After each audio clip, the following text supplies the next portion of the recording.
ओनसोलाव खुंनाय बादिनो क'क्राझार जिल्ला परबतजरा मंगलाजरायाव खुंगा सेथि बैसागु फोरबो फालिनायखौ नुनो मोन्दों। मंगलाजरा रंजालि बैसागु फोरबो फालिथाय आफादनि बानजायनायाव बर'नि रंजालि बैसागु फोरबोखौ गाजा गोमजायै खुंफुंदों। बे रंजालि बैसागु फोरबो फालिथायनि गेवलां मेलखौ बेखेवनानै होयो मंगलाजरा गेजेर खलब फरायसालिनि बारग' लोगो फोरोंगिरि मुस्रि फतेन्द्रनाथ ब्रह्म बिथाङा। दानिया फै बे रंजालि बैसागु फोरबो फालिथायनि सोमोन्दै बिथां फतेन्द्रनाथ ब्रह्मआ खौरांगिरिनि सिगाङाव मा फोरमायदों खोनासंनि। जोङो मंगलाजरा हिसाबै दिनैहाय आगोलावहाय जों गोबां बैसागु फोरबोखौ फालिबोबाय थादों मंगलाजरायावहाय, नाथायबा गेजेराव एसे गेप जानायखाय जोङो बेखौ सेथि होननानै लादों।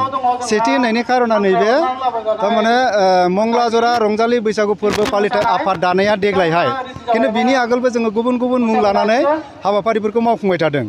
दा बे आफादा गोदानै दाजानायनि उनाव देग्लाय सेथि खालामनायनि थाखाय जों बेखौ सेथि होनदों, नाथायबा गोबाव समनिफ्रायनो जोङो बे हाबाफारिखौ लाबोबाय थादों। आरो जेखियानो जाया जोंनि बे हाबाफारिखौ मावफुंनायनि मेन उद्देश्यआ जाहैबाय जोंनि इन्टायार परबतजरा एरिया बिराद गोग्लैसोनाय, आरो बे परबतजरा एरियायाव गोग्लैसोनायखाय आरो बिनि गेजेरावबो बांसिनै गोग्लैसोनाय होनोबा मंगलाजरा। दा बे गोग्लैसिनथारनाय जायगानिफ्राय माखासे उन्दै उन्दै गथ'फ्रा खननाय मोसानाय आरो माखासे बिथिंफ्राव टेलेन्टआ थाखोमानानै दं। आरो दा बे थाखोमानाय टेलेन्टखौ जोङो माब्रै मोनथिनो हागोन, माब्रैबा जोङो बे टेलेन्टखौ बुथुमनो हागोन, बेबायदि थांखिजों जोङो बे हाबाफारिखौ मावफुंदों। आरो बे हाबाफारिखौ मावफुंनो हानायनि माने माबाफ्रा सर्सफ्रा जाहैबाय जोंनि बे ओनसोलावहाय माखासे मोजां मोजां साननो हनो गोरों, मोजां सिन्था खालामग्रा गोबां मानसि दङ, नाथायबा बिथांमोना मोजां खामानि मावनो नागिरनाय ग्रुपफोरजों सोमोन्दो लानो मोनबाङै समावहाय माखासे समफ्राव ओरैनो सिरि सिरि थानाय जादों। खिन्थु दा परिबेसा एसे मोजां जाबोनाय लोगो लोगो बिथांमोना आवगायबोनो नागिरदों आरो आवगायबोगासिनोबो दङ। आरो दा बिथांमोननिफ्रायनो सोरनावबा 200, 300, 1000, 500 बेफोरबायदि बिथांमोननि एसे एसे जायनाखि अनसुंथाइ हरनाय जे अनुदान, बैफोर रांफोरखौ जमा खालामनानैनो जोङो थिलेब लेब दिनैनि नैबे हाबाफारिखौ जोङो खुंफुंदों। आरो बेवहाय गुबै मा आयदाफोरखौ लानाय जादों? जोङो बेवहाय थारमाने थांनाय फ्राय 12-15 दिनाव गोबां माने अखा बार जानायलाय माने बिराद अखा खोरोमनायाबो बारा जाथारदों। ओंखायनो जोंहा मोनसे सिन्था फैदोंमोन आरो जों माबायदि हाबाफारि लानाया गाहाम। दा ओंखायनो जोङो इभेन्ट्सफोरखौ बांद्राय बुरजा खालामाखिसै, आयदाफारिफोरखौ। दा जों बेवहाय लादों माने मोनफ्रोमबो गामिनिफ्राय हानजा मोसानाय बेवहाय बाहागो लानो थाखाय जोङो खावलायदों आरो फैदोंबो दिनै। ओमफ्राय बिनि उनाव जावजा मोसानाय, ओमफ्राय सिंगेल मोसानाय, हारसिङै मेथाइ रोजाबनाय, ओमफ्राय बिनि उनाव दामजु दामनायनि बादायलायनाय। आरो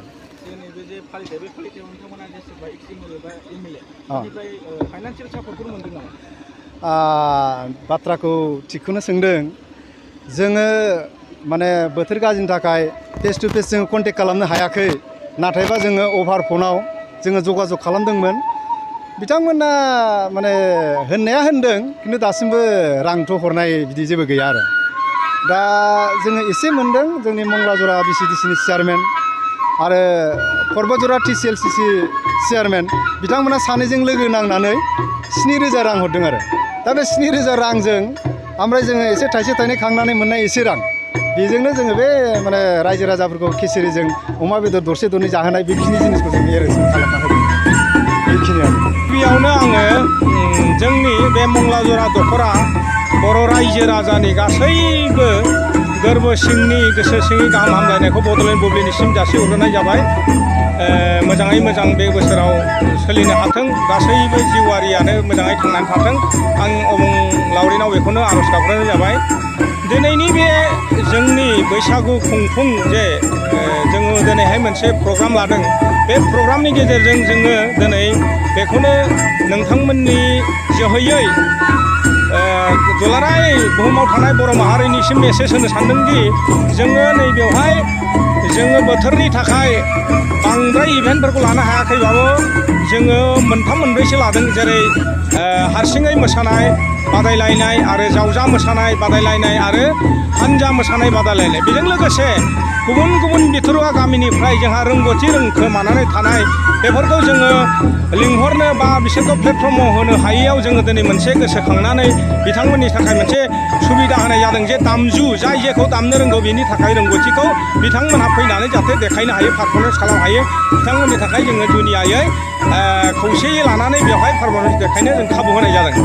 बेनिखायनो आङो नोंथांमोननि बे रादाबनि बिजोंनि गेजेरजों फोरमायनो सानदोंदि जोङो बेवहाय देग्लाय सेथि होनब्लाबो जोङो गुबुन गुबुन बोसोराव हयथ'बा आजु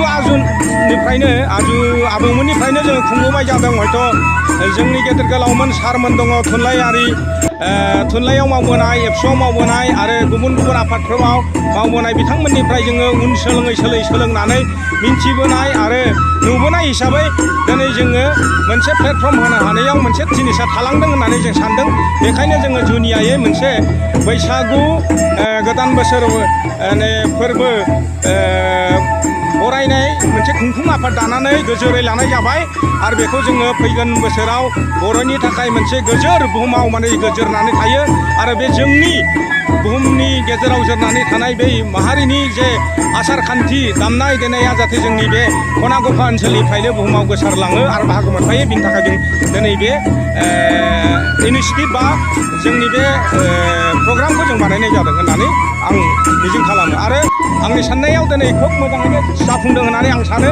आरो बेनिखायनो खुंफुं आफादनि जायफोर बिबानगिरि आरो जोंनि खाथियावनो थानाय दुलाराय बर' फरायसा आफादनि जेनै मावथि सांग्रांफोर आरो आगुनि पर्बतजरा जिल्ला धुबुरि जिल्लानि बर' थुनलाइ आफादनि मावथि फारिया दैदेनगिरि बिथांमोननिसिम आङो रोजा रोजा साबायखर आरो बिथांमोननि जिउफ्रा आरो फैगोन फेमिलिफ्रा गासै मोजाङैनो अबंलावरिनि अननायाव मोजाङैनो दैदेनलांनो हायो। आं बिथांमोननि थाखाय बोसोर गोदाननि गाहाम हामलायनायनि अबंलावरिनाव आर'ज गाबनाय जाबाय नोंथांमोननि गेजेरजों। गोजोन्थों।